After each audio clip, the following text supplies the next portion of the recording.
intelligent and practical. They never hear this. They never hear this. They hear a message where they come Friday, any place they go, whether they are there with body, soul and mind, they're getting blessings.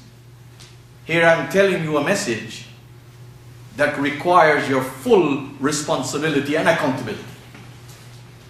And that not only you will get no blessings, because blessings depend on you and me, what we do with what we hear. What we do with what we hear. Not what we fail to do. And God's messengers didn't come with a big bag sharing out blessings to a hopeless set of people.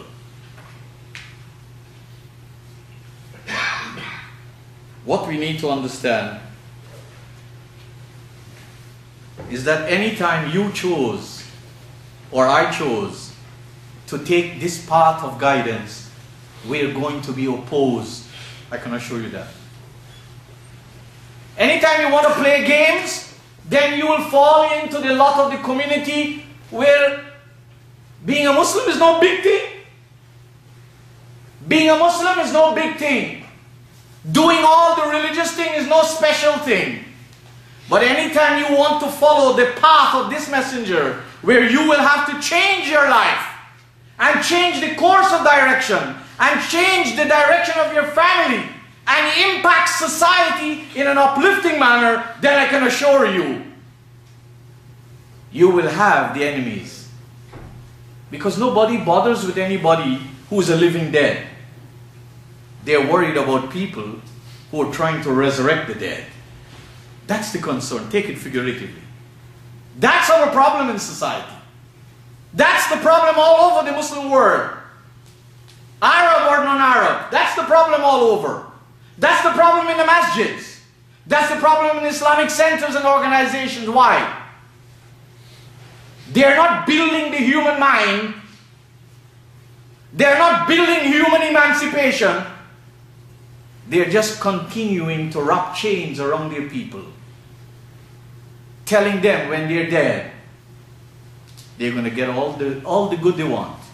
All the paradise they want.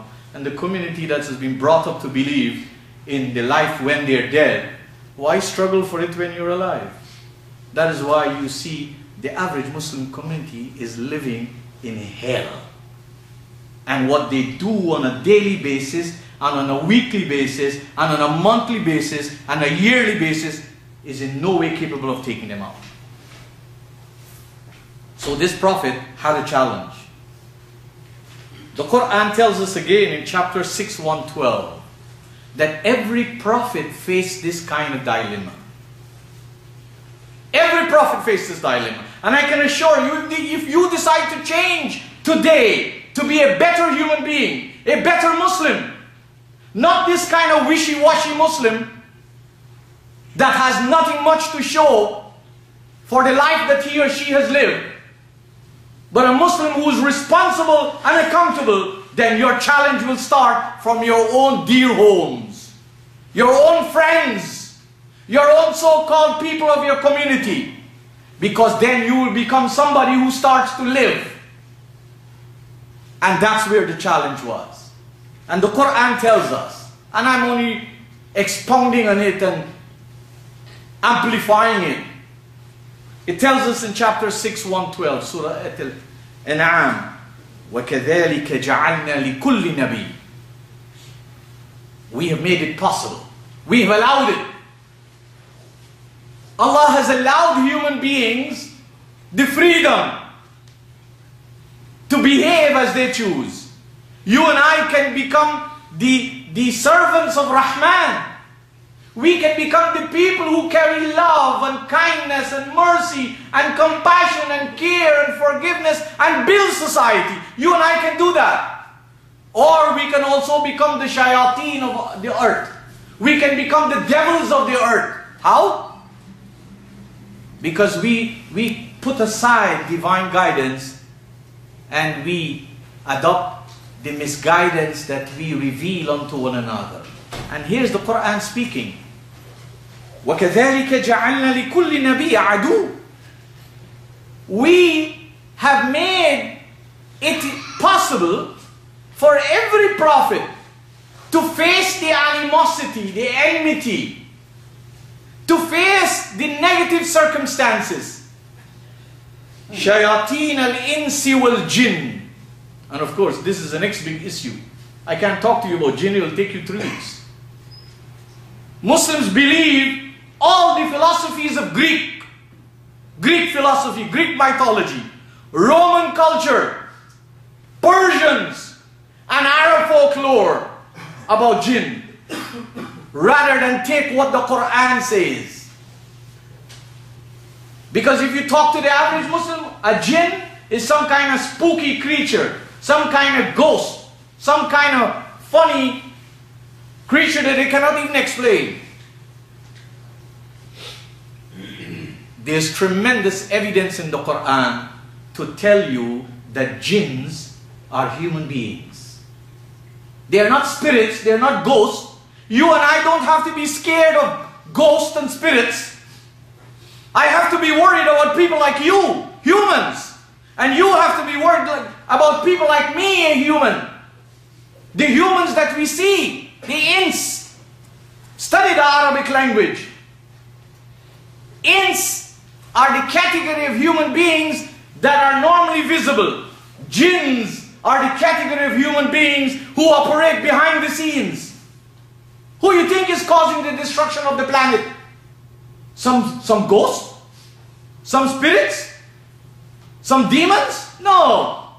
It is humans like you and me who behind the backs of one another are involved in the destruction of society rather than the building of society. And if you want an example to think about, chapter 7, 179, Allah tells us that jinns and ins, they all have dimagh, they all have brains, they all have hearts, they all have eyes, they all have ears. You think ghosts have these? You think spirits have these? If you do think like that, then you are just following Greek mythology. You are just following Roman culture, or cult, rather than culture. You are following the Iranians and the Arabs. Study their history, it's full of jinns.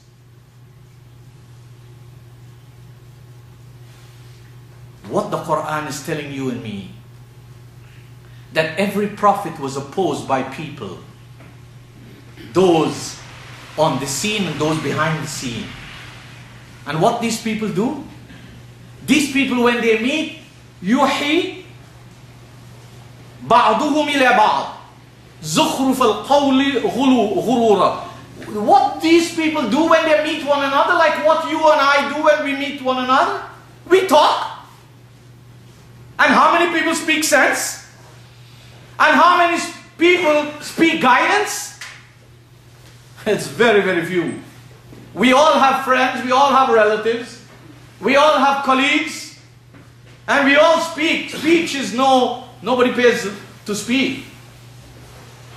But when we speak in contradiction to the divine guidance, figuratively speaking, the Qur'an says, yuhi, like awha, yuhi ba'duhum liba'd.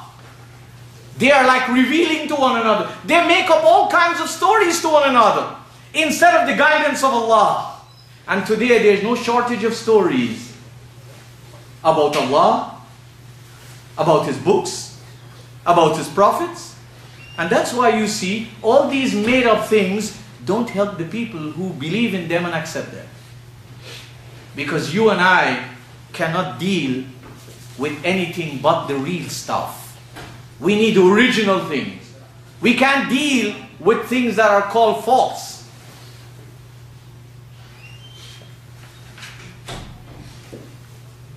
This prophet was even said to be someone who had some kind of godly powers. And today, there are many, many books. If you go to the bookstores, any of the bookstores in Canada, you can get a lot of books on signs of the Day of Judgment. Signs of the Day of Judgment. I was told only recently there was some big scholar was giving some talk on